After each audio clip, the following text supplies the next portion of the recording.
Safe doesn't mean risk-free. So, should you take Tylenol during pregnancy or not?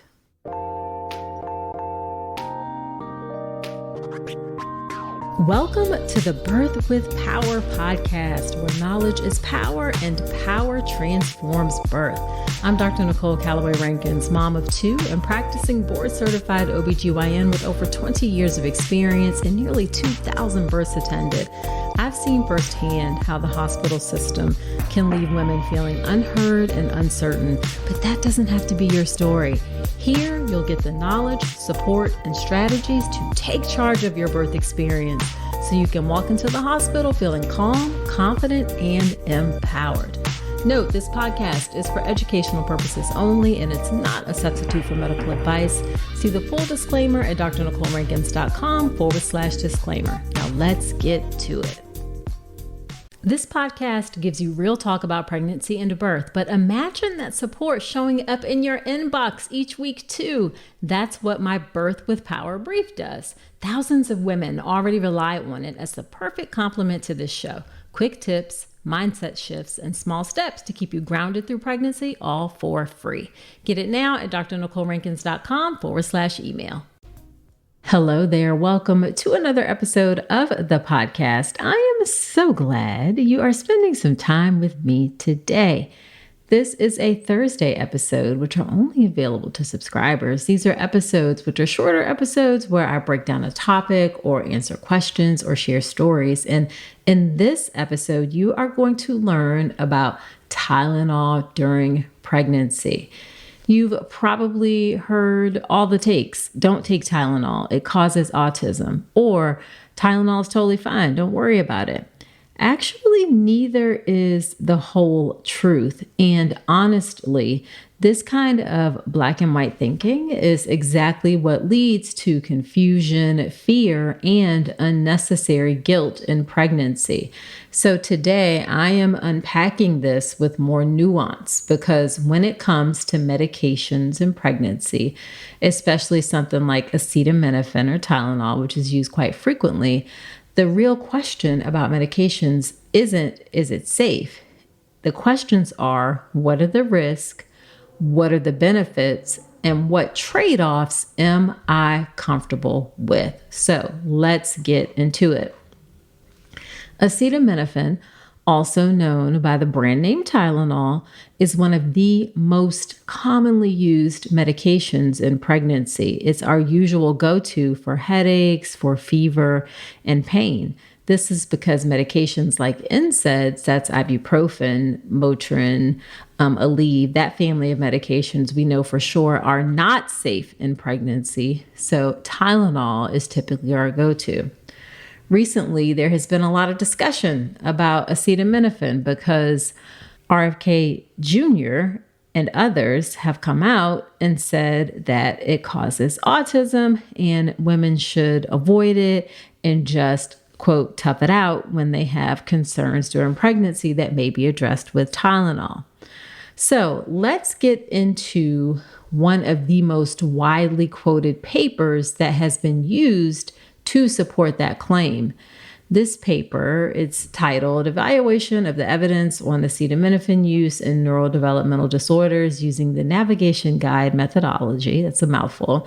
This has been heavily cited and widely shared.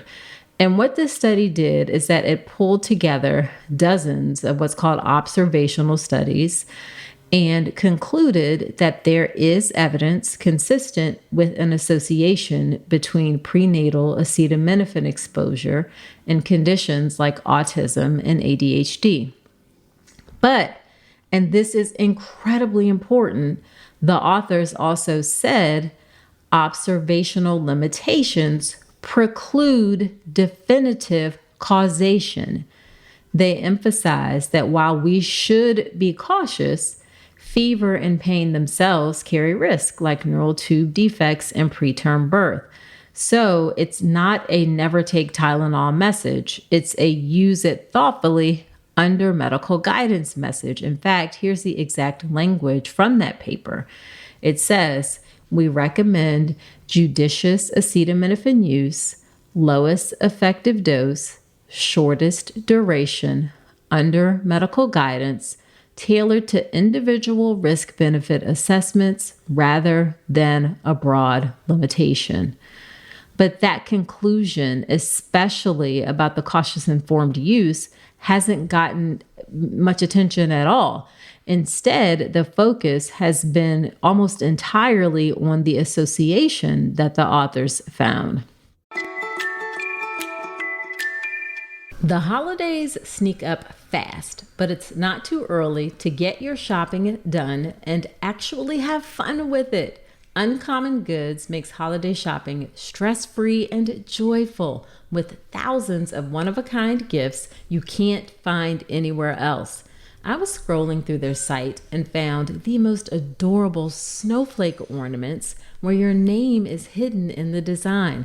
I've never seen anything like it. It was unique, thoughtful, and just really pretty. I could totally see a matching set for the whole family. And Uncommon Goods truly has something for everyone. Moms, dads, kids, teens, book lovers, sports fans, gardeners, foodies, you name it. So shop early, have fun, and cross some names off your list today. To get 15% off your next gift, go to uncommongoods.com/Dr. Nicole.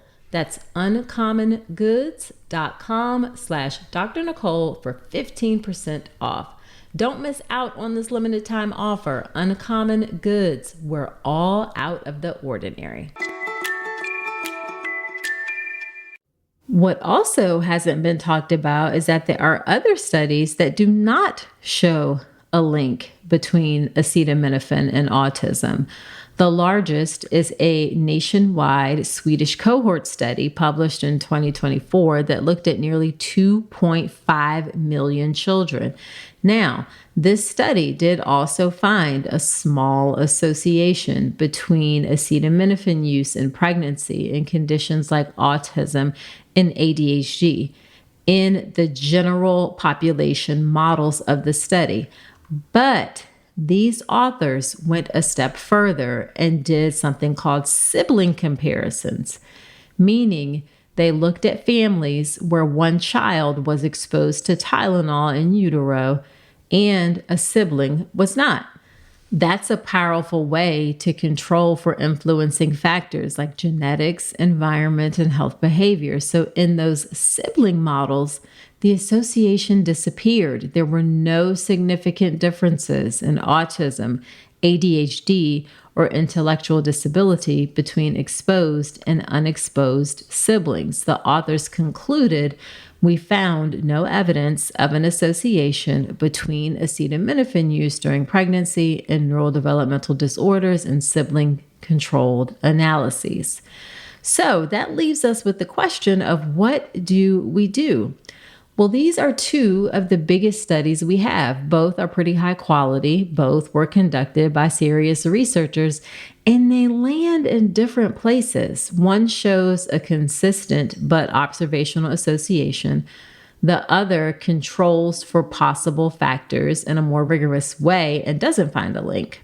So if you've been confused, that's not because you're missing something. It's because the science behind this is complicated. It's actually really difficult to study medication exposure in pregnancy. Think about it. We can't just say, hey, ma'am, do you want to take this drug while you're pregnant? And then we can just watch and see what happens to you and your baby. That is not going to happen. That's why most of the data we have is observational, where we're looking back and asking questions about exposures. We don't often do prospective clinical trials in pregnancy. And observational studies are tricky because so many other things can influence results: genetics, environmental exposures, nutrition, other illnesses, or stress. So when researchers find an association, it's like saying we see a pattern, but we can't say for sure what caused it. And that's why it's dangerous to jump to conclusions or scare pregnant women into avoiding something that might actually be helpful or necessary. So now getting back to what to do about acetaminophen, there actually is not enough evidence to say that Tylenol causes autism. Also, untreated fever in early pregnancy, especially in the first trimester, can increase the risk of neural tube defects in your baby. Also, pain and inflammation aren't just uncomfortable. In some cases, they can trigger preterm labor.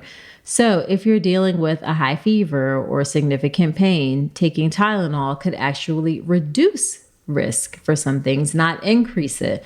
And this is where we have to think in trade-offs. Are you using the lowest effective dose for the shortest time necessary and under the guidance of your doctor? If the answer is yes, then that's a reasoned, informed decision. And telling women to just tough it out isn't just dismissive, it can actually be dangerous. Now, I will say that we as OBs 1000% need to do a better job of discussing medications used in pregnancy instead of just saying, oh, sure, yeah, this is safe, or don't take it. We need to have deeper conversations that cover what are the benefits of the medication, what are the risks, because when we say something is safe, that doesn't mean it's risk-free. What we're actually saying, it usually means that we believe the benefits outweigh the risk for most people, but we need to be clear on that. We also need to cover, are there other potential options? For example, for something like pain, should we think about physical therapy? Should we think about yoga? Should we think about a chiropractor? We don't often talk about those other options. And part of that is because our society wants more of a quicker fix about things, but we need to discuss other options. You deserve that level of explanation, and you deserve to be a partner in your care, not just a passive recipient of yes or no, it's safe, don't take it type of answers. So to bring it all together, here's the bottom line. No, Tylenol isn't risk-free. Yes, there is some evidence of a possible link with neurodevelopmental conditions, but it is not conclusive. Yes, untreated fever or pain has its own real risk. No, you shouldn't have to just suffer through discomfort. So the answer isn't to panic. The answer is to make thoughtful, informed decisions based on your specific situation. And in some situations, a short course of Tylenol may be appropriate. And one more thing to remember, there is no one single thing that causes autism or ADHD. These are complex, multifactorial conditions. So please stop the shame game and the guilt tripping of making women think that because they took a Tylenol during pregnancy, that somehow they have caused their children to have autism or ADHD, because that just simply is not borne out by the evidence.